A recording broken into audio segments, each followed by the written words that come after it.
Hey guys, it's Ben Taylor. I'm a narcissist in recovery, and so I'm working through a lot of different things in therapy and in growing myself to be a better person. I'm on this platform to promote awareness, growth, healing, and change, to be able to help people out here who struggle with narcissism and narcissistic tendencies, to be able to help them cut the lies, get to the place where they can start working and growing to be a better person and to live a better life that isn't involved in destroying and hurting other people.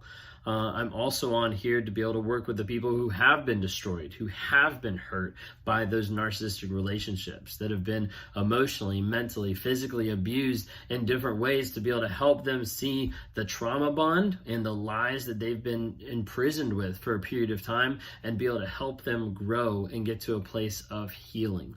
Oftentimes people ask me like, hey, how are you doing? Where are you at? And so to give you kind of like a little perspective, so I started to acknowledge and understand a little bit about narcissism earlier last year. And it was something that kept kind of reoccurring. I kept seeing like a little bit. I went to therapy for a period of time with EMDR therapy. And EMDR, if you don't know anything about it, it is a process that you go through that helps to work with trauma, like past trauma, so that when you think about it, when you get triggered by a past traumatic event, it isn't as hard. It isn't as debilitating to be able to think about it, but you're able to process that and work through some stuff. And so for me, I went to it. I was like, I don't really think this is going to do much. Like, I don't really believe in this therapy stuff that much. I went through a couple sessions, got probably like my fourth session or like fifth session, and all of a sudden like something clicked, and we actually like broke through a layer, got a little bit deeper inside me. And I was like, oh crap, like, don't want to be vulnerable. I don't want to have this perspective. And started working with EMDR for a period of time.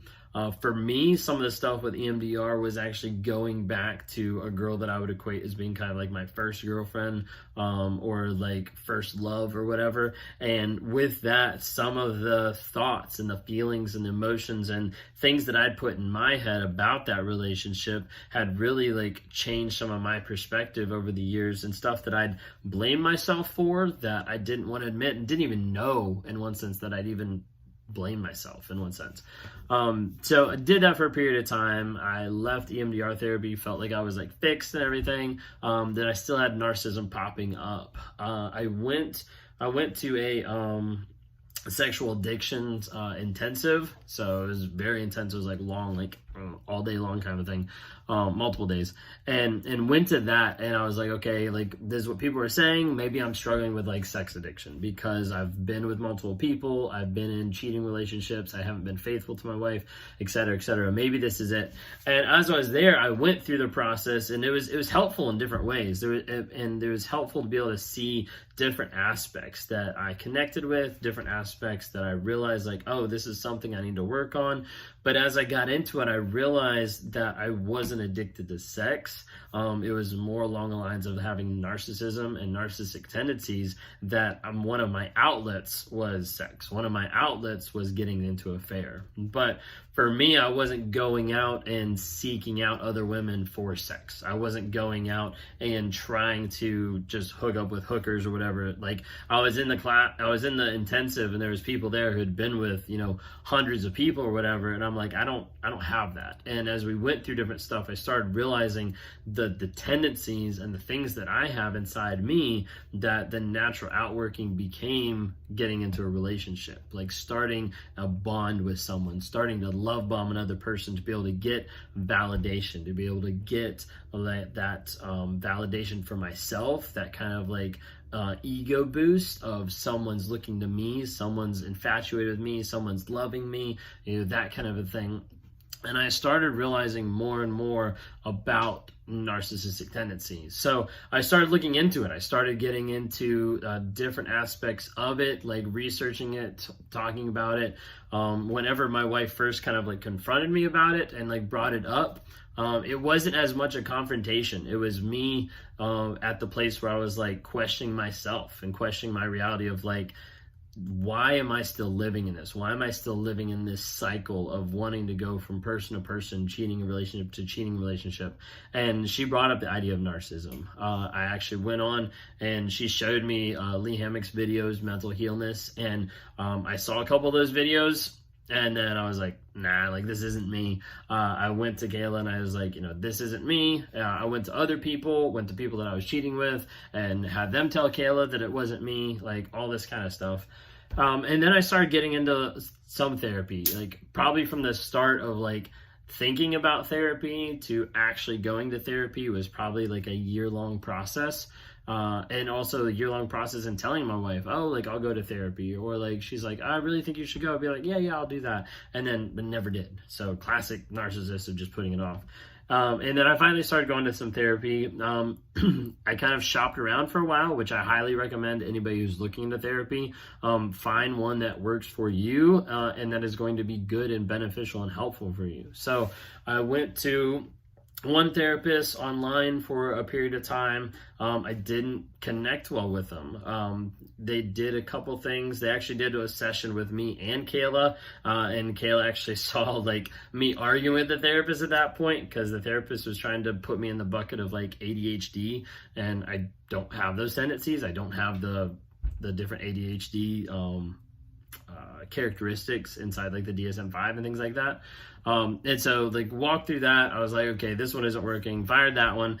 Then started shopping around. There was a period of time where I was like actively talking to like 3 different therapists at the same time, trying to figure out like which one is going to be the right one.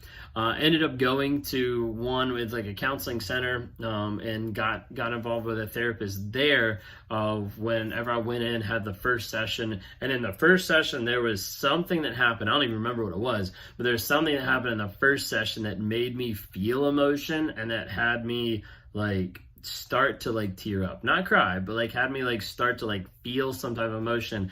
And I was like, holy crap, like what is happening? So I realized right then and there, I was like, this is the one. I was like, I don't understand this. I don't like this.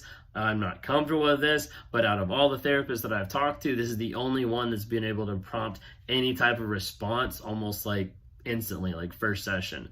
And so I was like, this is the one. So I've been in therapy with that counselor for, was it like 7 months now, going on 8 months. So in March of this year, and I go weekly. I go every single Wednesday at 1:00. Like I'm there in my therapy session, or like if I'm out of town, I'm like doing it over Zoom or something like that.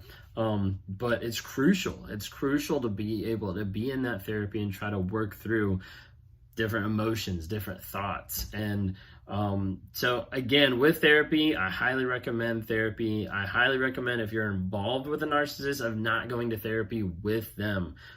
Separate therapy, please keep it separate. If you're in therapy together, they can use that to manipulate you. It's crazy and it's awful, but don't do it. So I've been in therapy for like 8 months now. My wife has been in therapy for probably just as long, maybe a little bit longer. We're finally getting to the place that we're starting to do some therapy together. So I put that disclaimer so that people know, don't start out that way. Like we've been in therapy 8 months or so, and now we're starting to look at like, okay, is there a way, now that we've been working on ourselves, is there a way that we can start working on therapy possibly together? So she meets with a therapist, I meet with a different therapist, and then we both meet with another therapist. They all have like signed stuff, so all 3 of them can like talk to each other and try to be able to help with that. But recently that's what we've been doing. So we're on like our third session, or third or fourth session, and he has some background with like emotional therapy and like different things like that. So that's where we are right now. That's what we're kind of working on and kind of working through. I just wanted to pop on here and just be able to share a little bit of my story, but also just be able to share kind of where we are and what we're looking through day in, day out.